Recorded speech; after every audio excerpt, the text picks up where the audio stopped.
What's going on, everybody? Welcome back to a brand new episode of the Point After Podcast. Today, I'm joined by a former teammate from Belhaven, Lamarcus Caradine. How's it going, buddy?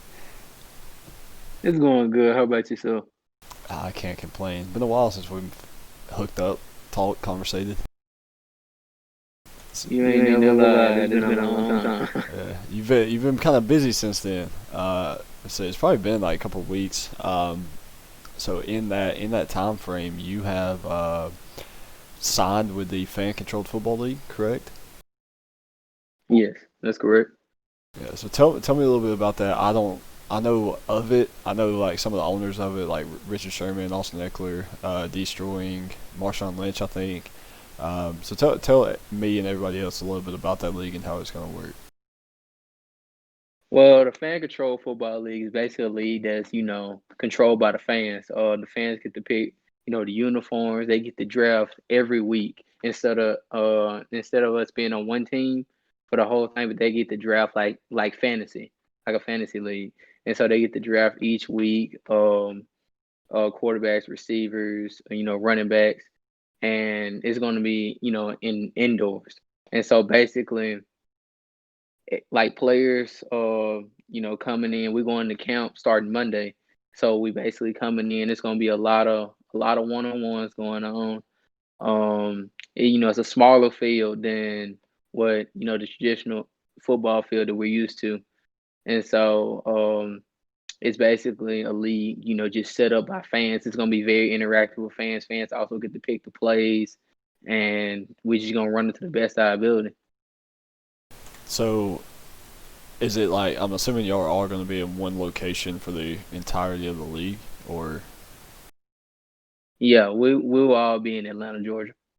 Atlanta? I'm guessing fans can come to the game because it's only like 2 hours from here.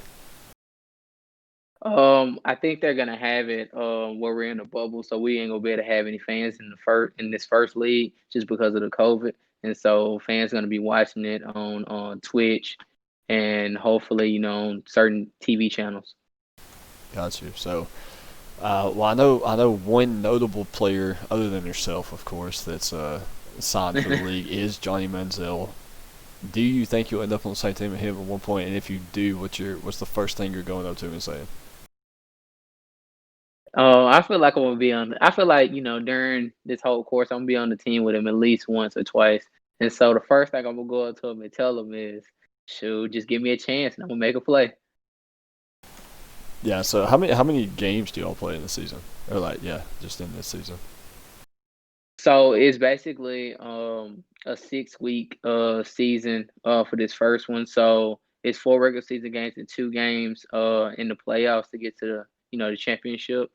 And it's gonna be like most players that's in this league is gonna be either in the XFL after this, NFL or the CFL. So it's a big thing, big deal. So if I'm not mistaken, you also I don't know um, exactly your experience with the spring league, but I know you did go to like one of their combines. How does Mhm. that league differentiate from this one? Well, the spring league was basically played on a traditional field, and it was basically I went to a showcase, 4 day showcase, went down there, um, you know, played very, very well. The difference is just because it's like spring league was outdoors, this is indoors, so that's really the biggest difference, and a certain amount of players on the field. Because in indoor, it's gonna be less amount of players than it will be at an outdoor field. So is this like basically tackle football 7-on-7 with lots of points? Basically, basically. Yeah, I think that's something that everybody can enjoy at least. You mentioned one-on-ones. A lot of those, I know you're gonna be ready for that because Blizz got us right.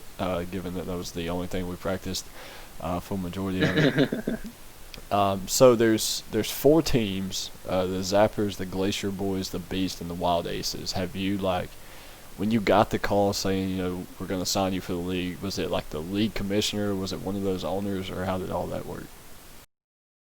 It was one of the executives that ended up shooting. They ended up shooting us the email, and then after that, we started getting a bunch of phone calls. Myself, I started getting phone calls, and they was letting us know, wanted to know basically our story and how did we, arrive to become, this player that's signed for the LCF. Got you. Well, let's see. I've been doing a little bit of it. A little bit of research on the league. You also have like a draft combine, like the NFL draft. You got some player profiles and things like that on the internet. Did you get any contacts from the NFL last year, or have you since then? Do you think maybe this is going to be a chance for you to kind of show yourself to the NFL and the scouts? I feel like this would be, a better chance to show myself for the scouts. I only received, a couple emails from the Lions, but well, no, it's the Colts. I apologize, the Colts. But and then I spoke to 4 CFL teams when I went to the National Scouting Combine, and so this would be, a good chance for me to be able to, prove to myself and and basically shock, try to shock the world of some sort to be able to put myself in a position to be able to be on an NFL roster at any given time. Yeah, so the National Scouting Combine, that was in Indianapolis like the same time as the NFL Combine, right? Yep, exactly. Gotcha. Well, I think that's about all I got for you for now. I'm sure I'll catch up with you once. So you get down there or up there on Monday, you said. So I'm sure I'll contact you sometime in that time frame. See if maybe we can get another one, get a like game day interview or something. We'll get something going. But I got 2 questions for you before you get out of here. You played with a receiver that is a transfer from Ole Miss at Belhaven, Joey Walden. Who's better, you or him? That's a very good question. Uh, the person in me wants to say me real bad, but at the same time, I can't really. It's very hard to compare compare us to. So I don't really go into it as much. I like messing with him about it though. But with him, he gonna say it's him too. So at the end of the day, I feel like we both have different styles of play, but like I feel like we both ballers. Got you. All right. So we spent some time with some D3. You played for 2 different coaches, basically 2 different entire systems altogether. Tell me a little bit what your day in the life is as a D3 athlete, a college athlete, and then like basically just take me. You wake up until you go to bed during season. I know off season is a little different, so we'll go. Just give me your daily schedule for an in season college athlete.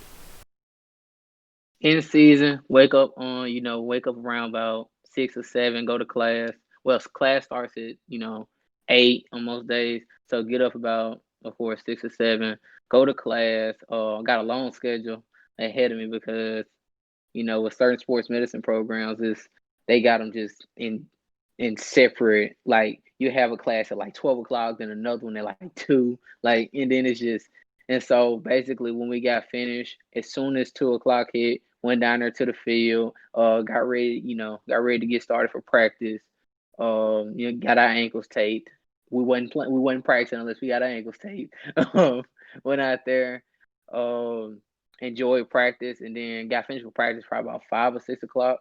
Right after that, went and got food from the calf, which was almost closing every single time.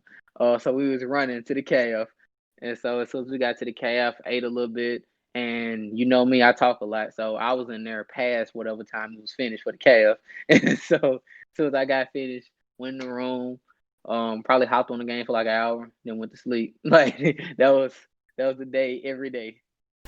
Yeah, you didn't even mention talking about having to throw in weights, get that in there too, or Oh yeah. therapy or treatment, whatever you want to call it. I spent a lot of time with Macy, so but yeah. So for those of you who don't know what an athlete schedule looks like, it's literally a full-time job. Like you said, you wake up at 6, you go to bed at like 10, you repeat, and that's not counting homework and all that too. So Exactly.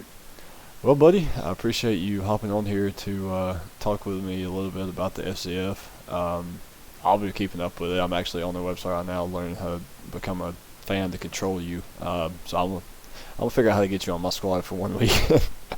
but Oh yeah. Oh yeah. but nonetheless, I appreciate it, man. Take it easy, and best of luck this season. Oh yeah. Appreciate you. Thank you.